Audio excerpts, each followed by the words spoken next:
Good morning, class. Welcome to this lesson today. And today we're going to have a short lesson starting from where we stopped last time. Remember, we're talking about office procedures, how different perform different office operations. So last time we talked about different business departments, and today we're going to talk about the recruitment process and hiring employees. So I think from different departments we talked about, you can guess the department that is responsible for hiring employees in the business. Okay, so we're going to see basically what you need to prepare when you're going to hire employees, and what I mean, what should you consider when you're hiring an employee. So meaning that when you run different business in the future, or else you are running such a business department, or if even when you're having a company, you just know some of the recruitment processes, you must know them and know how it takes place and the right way to do to hire employees. Okay, so we're going to continue from here, but today we're going to focus mainly on job description. So we're going to see it. So let's just continue from here, but let's focus on recruitment process. Okay, thank you. So here we are going to see if you are to hire the right employees, what should you consider, what should you prepare first. First of all, you must conduct a job analysis. Job analysis, we're going to see one by one. You must conduct a job analysis. As someone who's going to hire employees, you must create a job description for the employee you're going to hire. You must create a job specification. We're going to see one by one. You must do job grading as someone who's going to hire employees. And you must do job adverts to attract different applications. Um, you must do application and selection of candidates, definitely, after all that, and then recruitment test to see who is the best for the job. Okay, so let's start with job analysis. For job analysis, we are saying is the process of doing an in-depth analysis, the details about the job, gathering like a lot of information about the job that you want people to do. So here you must gather information about the general tasks, what someone is supposed to do about the. I mean, what does that job require? The functions, the duties and responsibilities of that person that's going to do that job, and then of course the outcome of a particular job, what you expect someone to do. So this is like the general analysis, gathering the details, more information about that job that you want an employee to do, that you want to recruit someone to do.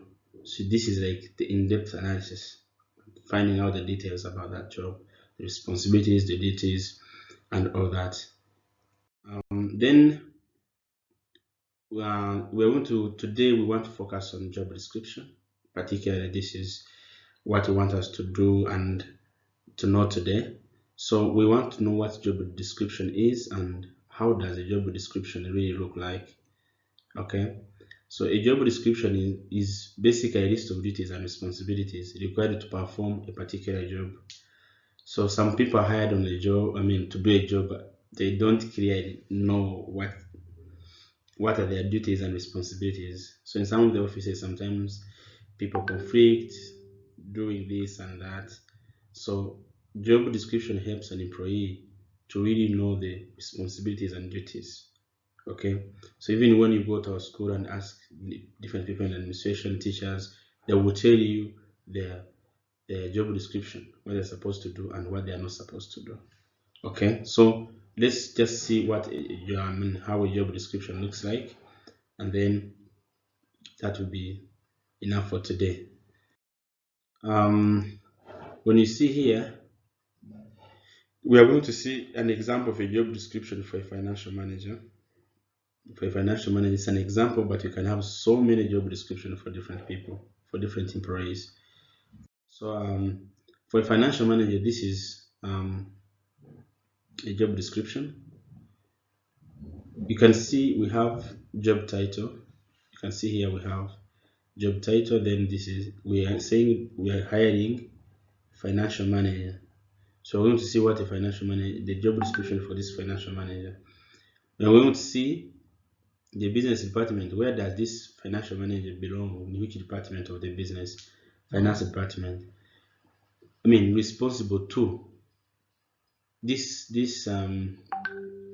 financial manager will be responsible to managing director and responsible for accountants, cashiers, and everything, and many more may be in that department. When we talk about responsible to, it means this person reports to this person, reports to managing director. The financial manager will be reporting to managing director. So meaning that managing director is a senior to financial manager. So this one reports to this one. And these ones, accountants and cashiers, report to financial manager. So this one is responsible for these ones. I hope you get that. Okay. So we're going to see under this what's the main purpose of the job. Actually, why the main purpose, the general purpose for this job, this job of being a financial manager. What's the main? The main purpose. So we're saying responsible for bookkeeping, auditing, and making financial reports for the business. This is the main purpose why we're having this position, why we're having this job in the business. So the financial manager will be responsible for bookkeeping, auditing, making financial reports for the business. So in the business, you can sit before hiring a financial manager, and then you see you just like indicate the main purpose for this job. So the financial manager will know my main purpose is doing this. Okay. Responsible for accountants, we saw that before. This financial manager will be responsible for accountants, cashiers, and workers in the finance department. Okay. So he will be advising them, take advice along, and then we will see the main duties now. What are your duties like every single day when you wake up? Go to the business. What are you expected to do? Okay, preparing payrolls, making financial reports for external auditors and stakeholders. Okay, you advise the general manager and managing directors on financial issues. So these are main duties that normally most of the businesses share. Like these are common ones. Okay, but doesn't mean that you may include others depending on the business. Okay, so supervise the subordinate staff. Subordinate staff, you can talk about cashiers and workers in the finance department. The other ones that is responsible for advising staff when inquiries arise in case there's something that this financial manager needs to clarify. So it is also a duty to, in case there are some questions from the rest of the staff about this finance department, you must be there to answer that. So when we talk about occasion duties, here we're talking about these may not be part of the main duties and responsibilities, but this means that in case a business needs you at a particular time, you must be there to work and perform the activities required at that moment. So these are occasional. They don't happen every single day, but they can also be part of your job. So appointment of new staff, in case we are having a new one, you can be there. Training new staff in their duties. So the business may require you to train the new staff that are coming in. So these are things we are calling them occasional because these don't happen always.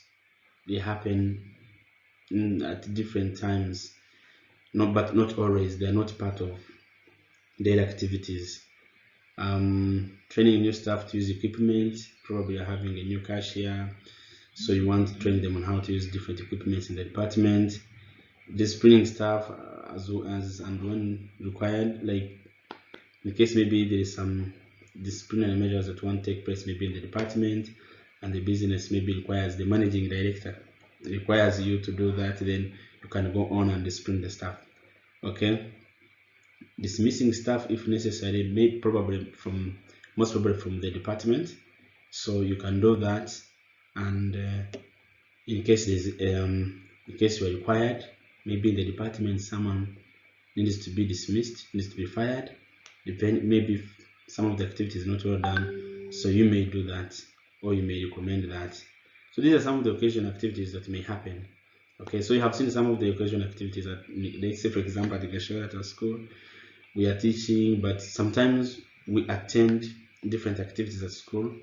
We are required to be somewhere to support maybe students in outside classes. So some of them may be occasional activities that the business may require to do and may be part of your job description.